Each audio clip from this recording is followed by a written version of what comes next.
Hey everyone, it's Chaos World here, and today I will be doing the In the Past BJD Tag. So I have a phone here. I'm just going to be looking down to read the questions, and let's just get into it.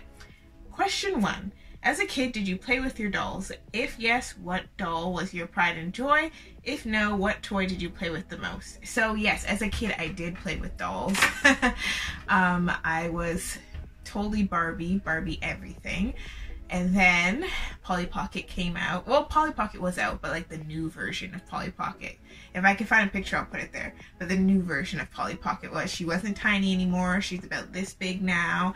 And she had like, you could put wigs on her and they're made out of this plastic. And she had her little limousine, all of that stuff.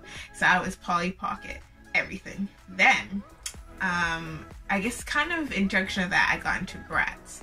Then I was into Bratz. And then from Bratz, I got a lot older, and then I got into Pull-Ups, and then BJDs, and now we're here. So yeah, I've always played with my dolls my entire life, and that was actually a big struggle, like when you get older.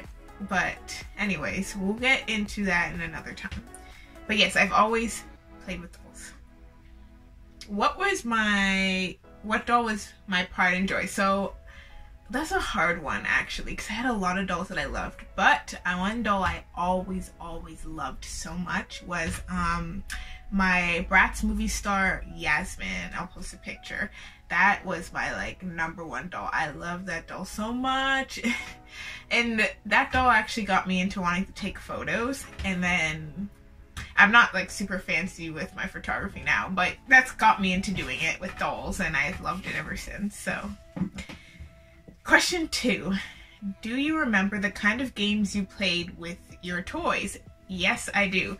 So going all the way back to my Barbie days. So my Barbie's days, like, it was a weird thing that I had. It was like basically a mini society. Like, some of the dolls were in school, and then other dolls were not. Like, there were adults, and for some weird thing, I had this ritual. Like, if I got a new doll, they had to go to Fight Island and fight like the top girl or the top boy, depending on what gender, and then they'd have to fight, and if they win the fight, then it like it ranked them higher in this weird society I had in my head. And if they lost the fight, then they were just like plain. It was really weird. It was really weird. Okay, I got into weird things. But then when I got older, like, let's zoom line it up to Bratz days, because I just used to do wild things with my dolls before. Bratz days, all my dolls were models, and you know, America's Next Top Model, yes. So I was pretending they were in that, but like for Bratz. And then I actually joined some competitions back on YouTube. You could submit photos for a real like Bratz Next Top Model thing. It was a time. Anyways, so I was doing that. So all my dolls were models, and like they were all trying to be the best model, the top model. So that was what I used to do with them. And then I got into Pull-Ups. They didn't really have a story at all. And then I got into BJDs, and then I started doing photo stories. Number 3, were there any dolls or toys that you loved before BJDs? Yes, I just answered that with my other questions. There was Barbies, Bratz, Polly Pockets, Pull-Ups, and Monster Highs, Ever After High dolls, even though I only have like one, but yeah. Number 4, did you have a story before your dolls? I think for that question, what do they mean? Like, if I had a story and then I shelved my dolls because of that story? If that is what the question means, then the answer is no. I just liked the dolls. I never even thought about stories and stuff. I just liked the dolls. Then when I got into YouTube, at the time when I joined, well, I wasn't making videos, but at the time I started watching doll videos, people were really big into stories. So I had an idea, like maybe I'll make a story for them, or maybe it would just be something super basic like what I did with my Bratz, where it's like you're all just models and I just take photos and that's it. So yeah, when I got my first doll, honestly, I didn't have a story for her, nothing. I didn't even like the doll really. And what made me get more into BJDs was I did start making a story for her, And I think I have a few videos left. I deleted most of them because they're not really relevant anymore, but in my MSD story, I created that story and I started bonding with the dolls finally, and then I got more dolls, and then here we are with too many dolls later. Number 5, if you could change anything you did in the past that's BJD related, what would you do? So that's a hard question because I don't have any regrets, which sounds a wild of me to say, but like, sounds super hippie, but like, I believe everything happens for a reason, and I'm happy where I am now.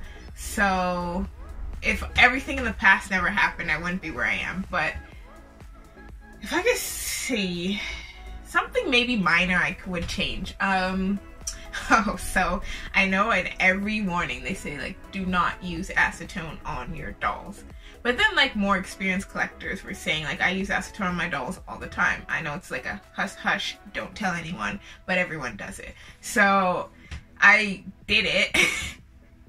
But the thing is, no one really put a guideline of how long to put your doll in acetone. I think nowadays if you look for it, there's some blogs, but at the time when I did this, there was no one talked about it. It was a hush hush on the low. So I did do it, and it did get a very stubborn company face up. It was my Resin Soul girl. It was stubborn company face up. I did get it off. The acetone did work. Nothing else did. And yeah, but I left her for too long, so her ear is a little deformed because of that. It's not big.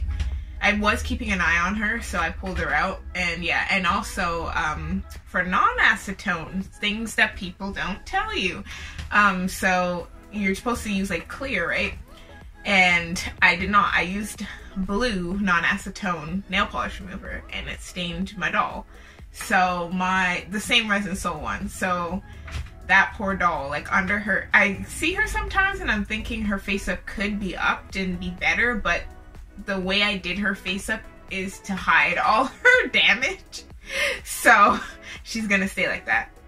Anyways, that is all of the questions, and I hope you enjoyed my answer. Sorry I went into a little bit of ramble for each one, but I always enjoy when people go deeper into the questions and like share stories about themselves personally or their dolls. So I hope you enjoyed this video, and until the next time, bye.